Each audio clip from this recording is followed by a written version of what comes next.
Hello, I welcome you to today's episode on Anglicanism. Today we want to discuss the formation of an Anglican priest. We're going to talk it universally. We're going to discuss it universally. But here and there we make reference to Church of Nigeria. Now, to be a priest starts from your local parish. You will have to be an active church member. Your priest, the priest in your local parish, would be the one to recommend you to the diocese. He will be the one to send your name to the diocese for selection. Now, note that in most provinces in the Anglican Church, they don't operate the system of church teacher. They just go straight to becoming a postulant. But in Church of Nigeria, a good percentage, good chances are that you will be selected to become a church teacher. Within that process of your selection, you will have a training and a retraining. In our own time, we were sent for orientation course to tell us the rudiments of the church. I remember doing my church teachers training at DCC Obosi under the Venerable Augustine Ezigwe. And after the training, you will now receive a posting to your location, the parish where you will serve. Then within that time, the priest that you will be serving under will have the responsibility of monitoring you, guiding you, and writing confidential reports to the diocese. That way, the church will make a very wonderful decision to know whether this person that is coming to be a priest, they will attest to his character, behavior, and who he is. In most cases, others serve 1 year, 2 years, 3 years, 4 years, 5, even 6. In our case, we served up to 7. And after that process, you'll be selected for ordination training and sent to your theological college for entrance exam. After the entrance exam, the diocese and the school will now make the final selection of those that will become postulants. And therefore, you move from the parish to becoming a postulant in a seminary. In the seminary, you'll be taught pastoral counseling, pastoral ethics, and all that, systematic theology, and a whole lot of courses on how to be a priest. Some others will study for 2 years, 3 years, 4 years, depending on the program your diocese have sent you to do.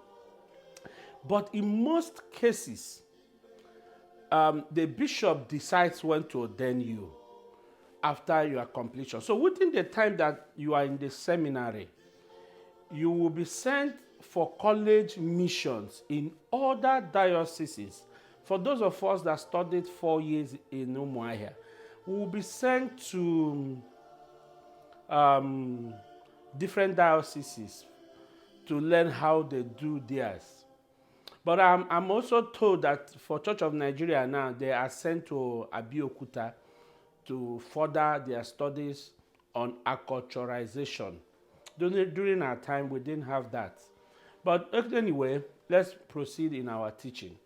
Now, in our discourse, During this period of 4 years, you will attend chapel twice a day. You will observe your midday prayers and all that spiritual stuff. Those are the formation year. Those are the time the church is preparing you. Every day for 4 years that you lived in the seminary, you will attend a service wearing your cassock, via which the senior students will now guide the junior students on how to behave generally as a priest. Now, after your studies, you will be sent on apostolic work during your holidays to work with other priests that will also write a confidential report about you to the diocese, where they report what they have seen you do and how you have lived your life while you are being trained as a postulant. Now, after the formation year as a postulant, you return to the parish after your studies and graduation. In some cases, some bishops will send you back to start another 6 months training in a parish. Some others will ordain you immediately after your studies. But however, whichever way, if you are sent to do another 6 months, that's another formation. But if you are ordained a deacon immediately, that is what we call probation. If you are made a deacon, if the bishop makes you a deacon, that is not priesthood. You are sent under a senior clergyman to tutor you on how to be a priest. It is at that time that it is believed that the senior clergyman will teach the younger clergy on how to vest, how to behave, and how to be a priest. And that lasts for 6 months or 1 year. But in most cases in Church of Nigeria, that takes 1 year. Now, after 1 year of your diaconate, during that your diaconate season, you will be attending what we call post-ordination training for deacons, where the bishop will arrange for lecturers to lecture all of you that graduated from the seminary. During that time, they will impact in you the knowledge of how a clergyman should behave.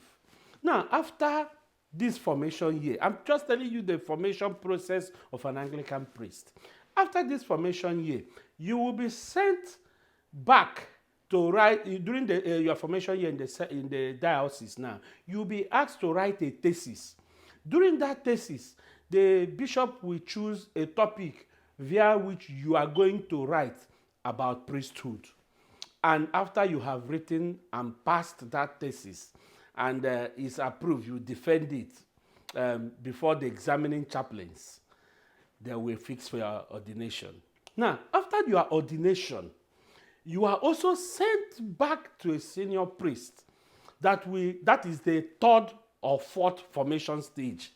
At this time, he's going to teach you parish work, how to deal with the people in your local congregation and your local diocese.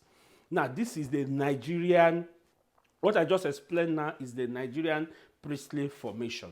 Now, for the universal priestly formation, it is also similar, just that they don't have church teaching.